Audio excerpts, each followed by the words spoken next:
It's been a while since an FCS game seems like a big deal, but this week it does, as Boston College faces off against Maine. On today's show, we're going to dive into this matchup, give our previews and predictions. I'm joined by Mitch Wolf, as always. We're going to talk a little bit about BC football. You are Locked On Boston College, your daily podcast on the Boston College Eagles, part of the Locked On Podcast Network, your team every day.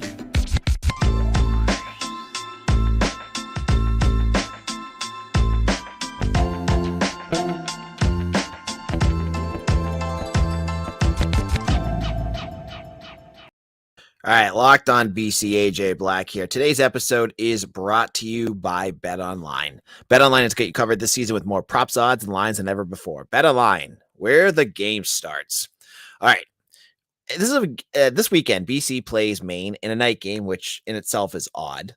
FCS game at night at BC seems like an odd choice. But in addition to this just being a weird week, BC has this game has all the markings of a game that BC just has to win. And obviously they need to beat an FCS school, but it seems like the urgency is much higher. On today's show, I'm going to be joined by Mitch Wolf, staff writer on Eagle Insider, and he's going to talk us a little bit about this game. And we'll get into our discussion and give you our predictions for Saturday's matchup. Mitch, how's it going? Our last recap of a game, and it's not as fresh or raw, if you will. This is, like you said, a big week for BC. They need to get their proverbial stuff together, and this is as much as you can say it. This is a must-win game for BC. It's scary, and that's kind of how sad the season has become. Like, you don't ever want to disrespect an opponent, but Maine. Yeah, no, I mean, that's fair. I mean, they're also 0-2, and I think they lost their opener on the road to New Mexico, who is not very good, and then they lost their next game to BC's opener from last year, Colgate. I think it was pretty close. I think it was like 21-18. So I don't think this Maine team is very good. Yeah, and I've seen some folks on Twitter saying that BC is going to lose this game. Let me just say this right off the bat. I'm not going to predict BC to lose this game because that's insane. Last time, and I said this to Mitch, the last time BC played Maine was in 2015, which is another season that gives BC fans a lot of post-traumatic stress disorder. That's the year that they had the amazing defense, but literally no offense as well. And they won in that game 24-3. So I feel like I thought it was 24-0, but yeah, I mean, that's essentially the same, It seems like Maine gets BC on the years that things just fall off a cliff. This game, to me, I mean, if BC were to lose this, yeah, if you want to start the fire Hafley chance after that, absolutely. But it's not going to happen. As porous as this team played against Virginia Tech, and as poor as this team played against Rutgers, BC is going to, even in the trenches, I think BC is going to be far superior to Maine, right, Mitch? Yeah, I mean, I haven't had a chance to dive into Maine as deeply as I would like to. But even just looking at some of their best players, like their best player on defense, arguably, he's a defensive tackle, but he only weighs 265 pounds. So, BC just has a size advantage there, and even if, one of the starting tackles or even both of them are missing, this should still be a good chance for the BC offensive line to just kind of get their feet under them, be like, okay, we can still do this. We can, it's not a good team, but we can, get some confidence, we play well, do some things right, and then move forward with that. I mean, you think about it, from a quarterback perspective, you give a quarterback easy passes, like screen passes, those kinds of things to get them in a rhythm. And that's what this offensive line needs, is just get in a rhythm of playing well, to remember how to play well. So speaking of that offensive line, I haven't had you on since Monday, and we haven't had a chance to discuss Jeff Hafley's comments. He made some comments about the offensive line and about making them do things that'll do things that they're able to do and make things successful. You're in kind of an X's and O's guys. What did that mean to you when he said that? Well, I think I deleted it or something for some reason, but I was like, this is probably something they should have been doing since the summer, or they should have known what these guys could and couldn't do since the summer. Right. For me, that means probably in the run game, maybe less pulling, maybe some more zone, given that that's kind of what these guys, at least for the last 2 years, that's what they've been a little more used to. which I thought that instituting gap schemes would be easier because it's less about, climbing to the second level and knowing which guy to block, but maybe obviously the gap schemes have been a bit of an issue. So, maybe just go back to some simpler stuff, against Maine, it should still work, run, only have one guy pulling and maybe run some more under center where it's a little easier for the running back. That's something that I talked about in the recap piece where I said that I think Pat Garwo is more, he's better at running from when the quarterback is under center because he has more time to build up steam and momentum. Whereas from the shotgun, you kind of have to stop and start, and you can't get going as fast. And if an offensive line gets blocked gets hit into the backfield, then that really screws everything up more so than it does with a under center run. So, I think you could see a little more under center play, especially with the run game, because, typically when you're playing a real opponent, you don't want to give away what you're doing with certain tendencies. Like when they're under center, they're going to run the ball a lot more. When they're on shotgun, they're going to pass. But when you're playing Maine, that you're kind of not as worried about that because they are a inferior opponent, at least from a talent perspective. So in the run game, that's what I expect. In the pass game, it's a little tougher because you just kind of have to ask them to play better and know who to block. So I'm not exactly sure how they achieved that. Maybe you just got a better communication up front between the, one thing maybe, if they're, because you have all those coaches and people on the sidelines with all their signs and hand signals and everything, maybe try to simplify that down. So when they have to adjust the protection, guys know where they're going and who they're supposed to block. So, pass protection is something that is very nuanced. And frankly, that's probably one of the things in football that I don't know enough about. So I don't want to speak too much out of turn, but yeah, I think that's something that of the things that they could try to do, that's where it's going to be harder to quote, simplify it. Yeah. And I also want to say, like I said it on the other episode, and I know folks are not always listening to every episode of the show, though you should, that I don't think Ozzie Trapillo will play based off of Hafley's comments. And Kevin Klein is definitely not going to Definitely not. Yeah, I was going to say definitely not Kevin Klein, maybe Ozzie, but probably not. I mean, it doesn't make sense. I mean, I guess you want them to, like, if either of them are able to play, I guess you want them to play just to get the reps. Yeah, that's the problem is, like, if they had played decently the first two games and, either of them got hurt, it'd be like, all right, it's fine. We'll get him back in the future. But this offensive line has been so, and even last week, like, it was a different group of guys, at 2 points or a lot of points during the game because they were rotating guards too. So, that's something that, I pointed out. That's something that former BC offensive lineman Jeremy Trueblood pointed out, that a lot of these problems can be solved just by playing together and playing more. You just like figure things out by, for lack of a better term, trial by error, and, just like seeing more film live, because you can only learn so much from film. Like when you're in your stance getting ready to block, you start seeing things like, oh, okay, the way this guy, puts his hand in the dirt, or the way these guys are leaning, you can kind of start seeing those tells when you're up close and personal. When you're watching film, when you're a backup, it's not as easy. Yeah. And I've seen a lot of comments, and I think this is important too, like that kind of piggyback on what Trueblood said, right? That the offensive line there's the talent is there. Mm-hmm. It's just, they need the experience. They need to continue to grow. And that's why I think this game is so important. Like, yeah, it's Maine.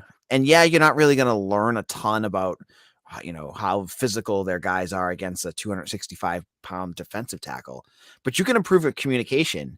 You can improve when you see Maine do a stunt or Maine go for a blitz that you hadn't been able to stop before, but hey, maybe you figured it out this time. That's valuable stuff for them in the live setting and in that in vivo, environment. Mm-hmm. Yeah, I totally agree. I think being at home will help. The crowd will be quieter, even though it is a night game and Jeff Hafley does want students out there. But, this time the crowd will ideally be more quiet for offense. So, so then you don't have to, go to silent count or do like silent signals. You can do everything just verbally. So that should help communication at the very least. All right. In a moment, Mitch and I are going to give our predictions for the Maine game. And I promise you, this is probably going to be the least negative we've been in the last 3 weeks. So you're not going to want to miss that. Now, BetOnline.net is your number one source for all your pro and college football betting needs and sports info this season. Find all of the latest football league developments, game matchups, news, and podcasts, including this year's opening week games. BetOnline is also your continued source for all your sports wagering information, including live betting, esports, and scores. the fastest and easiest way to check in on all your favorite sports and events, including Major League Baseball, MMA, boxing, and golf. BC and Maine probably won't be on there, but there's tons of other action you can find on BetOnline for your college football weekend. And we're going to talk about our picks in our third segment of the show, so you're going to want to check that out. Head to the website today or use your mobile device to learn more about the trends in action. BetOnline, where the game starts. AJ Black here, and I'm joined by Mitch Wolf. He's our staff writer for Eagle Insider, and he's been writing some great articles. I love, it's honestly one of my favorite things to read right now. I rewatched this game so you don't have to. And he did it for the Virginia Tech game, and I learned a ton from it. So check it out. Mitch has a great eye for some football stuff. So go to Eagle Insider, check that out. It's all free stuff. We also have subscriptions for VIP. I've had so much recruiting news, and it all kind of blew up in the last week up on the site. And I have crystal ball predictions and guys coming in and committing. Go to Eagle Insider now and check that out. So this Maine game, heading into the season, there's all these storylines now. Obviously, we just talked about it being a big game for BC, but heading into the season when it was first announced, I never thought it would be the return of Kobe White, which I think is a fun little side note for this game. And it's something I didn't expect. Kobe was a guy who started in the Steve Addazio era. He was the go-to wide receiver for Anthony Brown before Zay Flowers got there. He got hurt, came back a little bit, got hurt again. He was going to transfer, stayed, and it never really worked out. Jeff Hafley spoke very highly of him heading into this week. He said, he's my guy, and he knows that. He's got one catch for 2 yards, but you think they might try to get him the ball a little bit this weekend, Mitch? I'm sure he's going to be asking for it.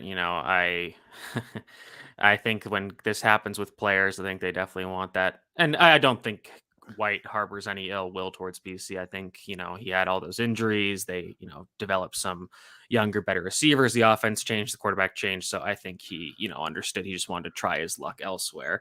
But yeah, if he's healthy, I imagine they're going to try to get him some more targets. The other fun, and this is a little more nuanced and not as interesting, but the other revenge game for certain players, Aaron Gethers, who BC fans might remember was a 2018 commit at cornerback out of Bishop McDevitt High School, the same high school that Kobe White went to, and incidentally, the Catholic high school near where I grew up, the alma mater of NFL running backs Ricky Waters and LaShawn McCoy.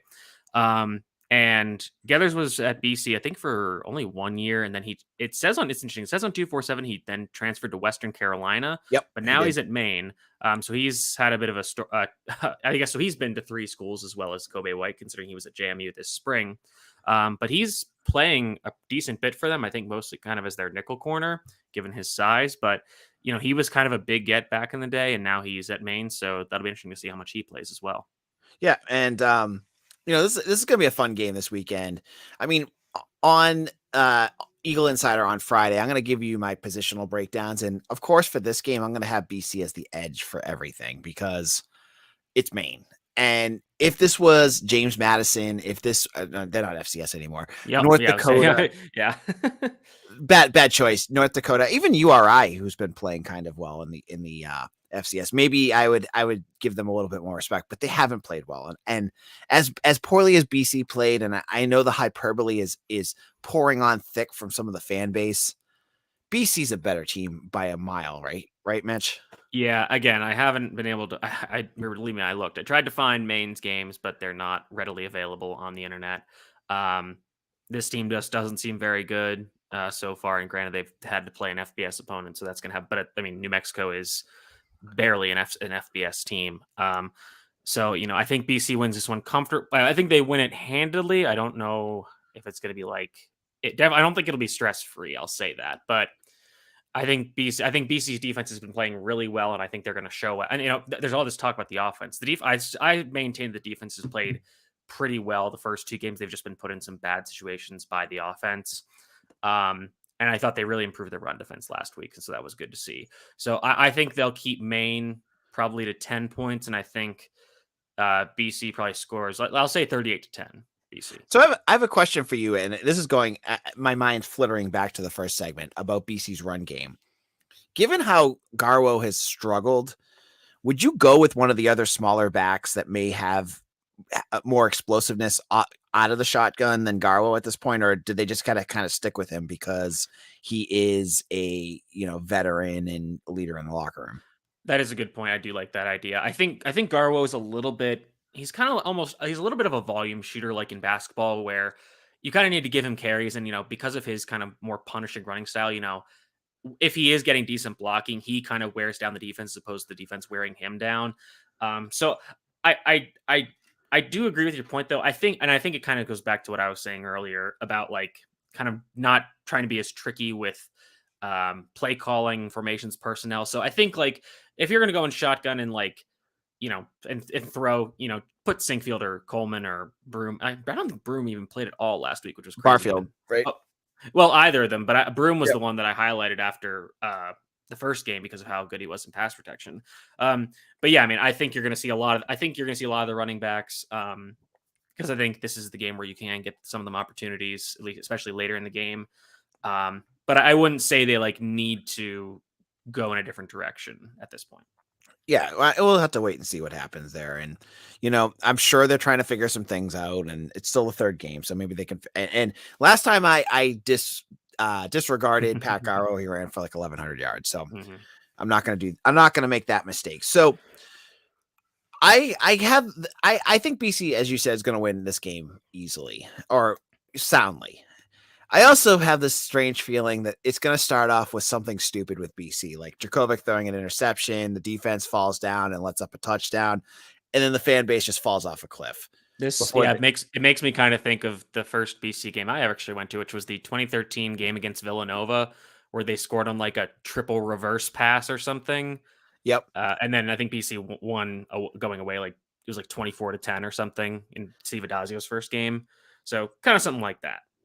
Yeah, I'm thinking BC wins 31-7, something like that. I my thought is I think the defense, one of the big things that we haven't seen yet is the defense making turnovers. Mm-hmm. I think that changes this week because I think Maine is going to get put in a position where they're going to have to throw the ball, and we really haven't seen this pass defense have to do a whole lot.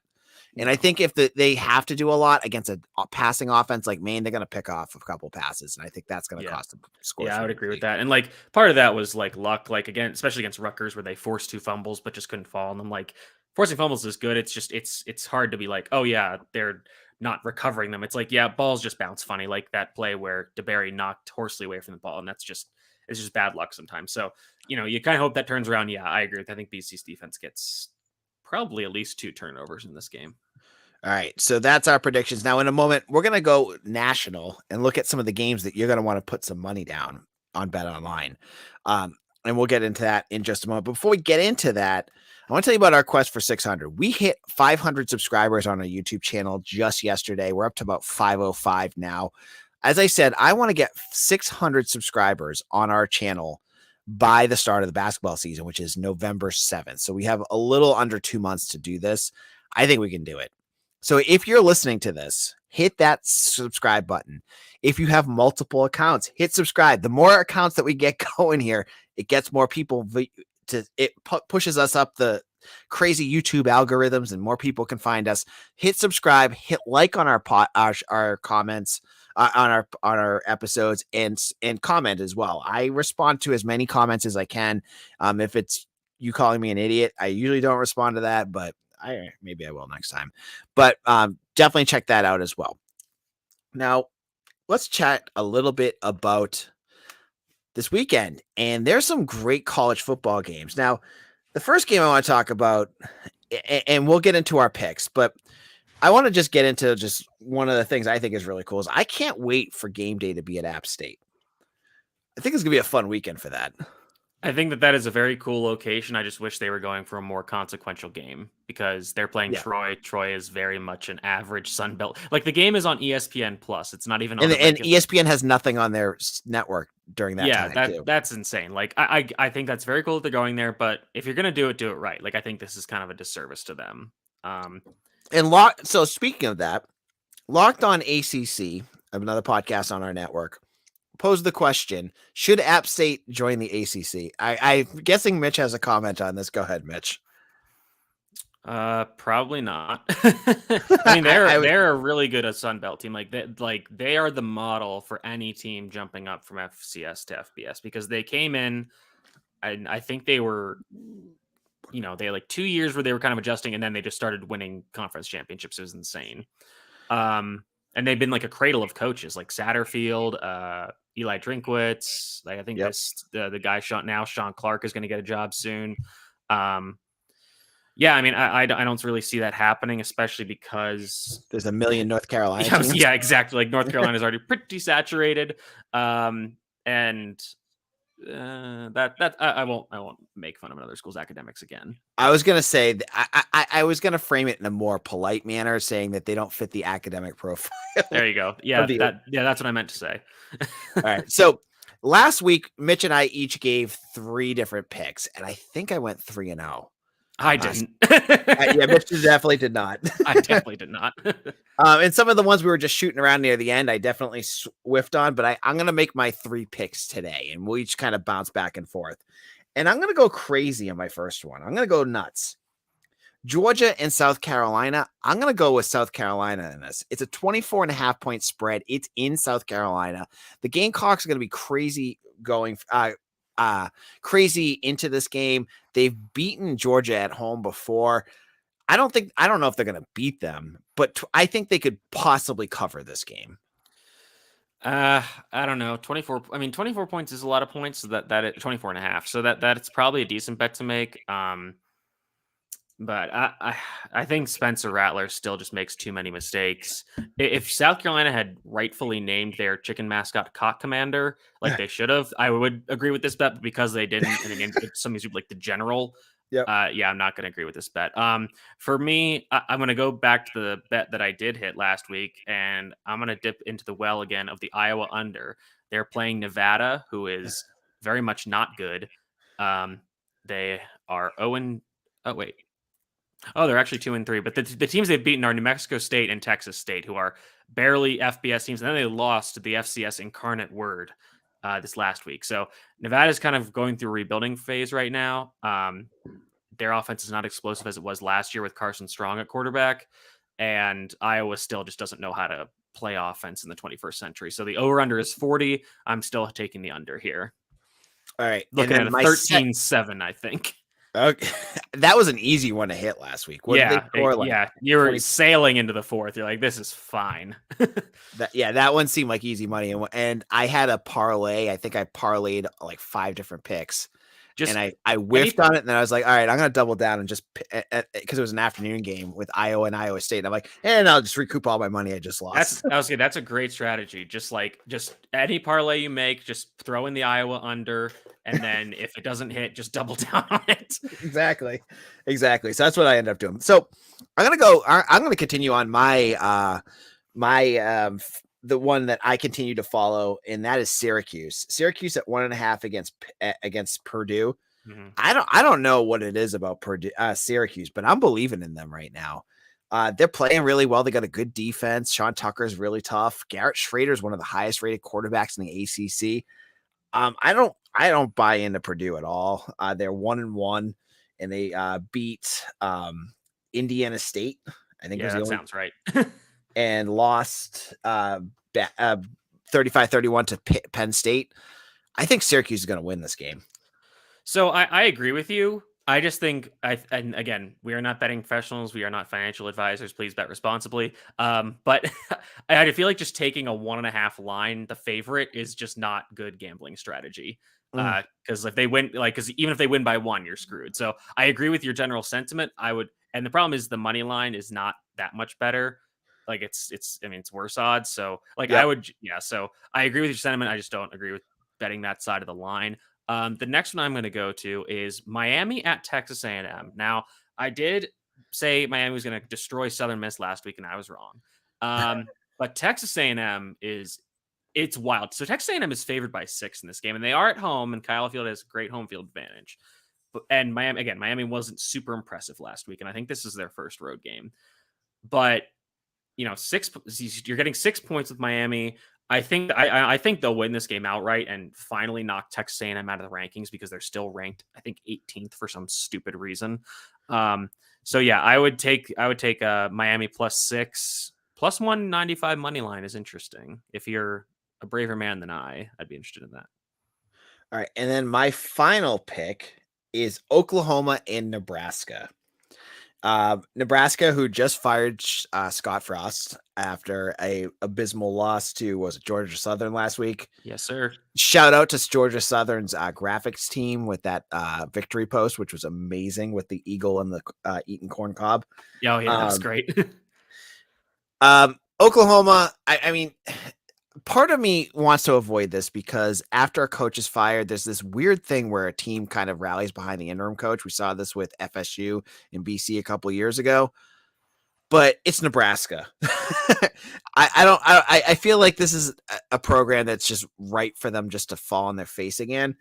And I don't know. I think Oklahoma is good enough to win by 2 touchdowns here.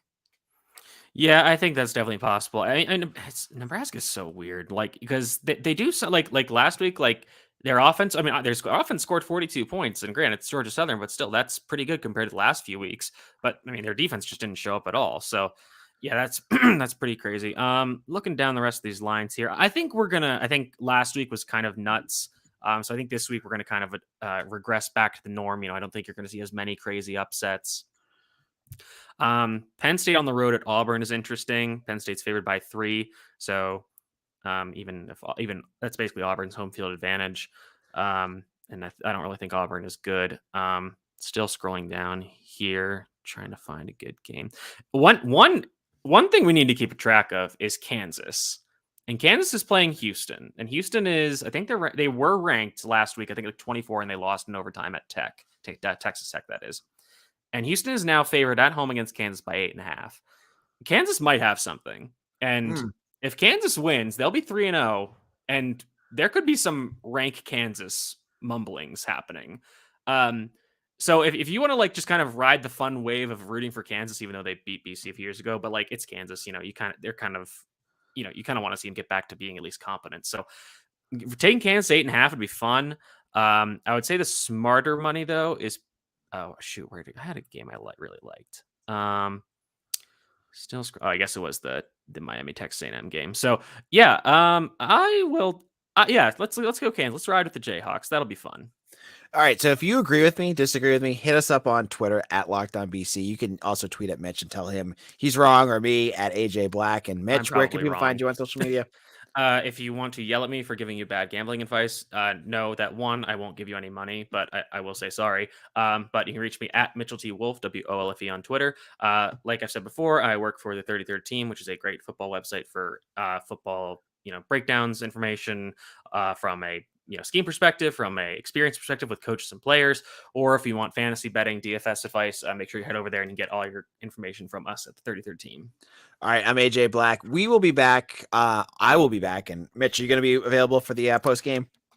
Because it's a weird night game, I should be available. Yes. So we'll be live on YouTube after the game to talk BC and Maine and listen to you.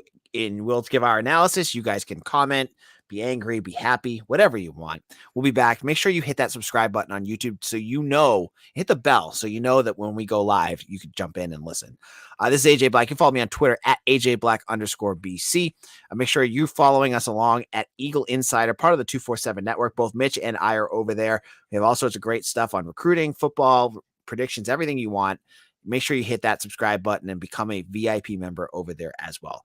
For Mitch Wolf, this is AJ Black. Have a great one. We'll see you again soon. Take care.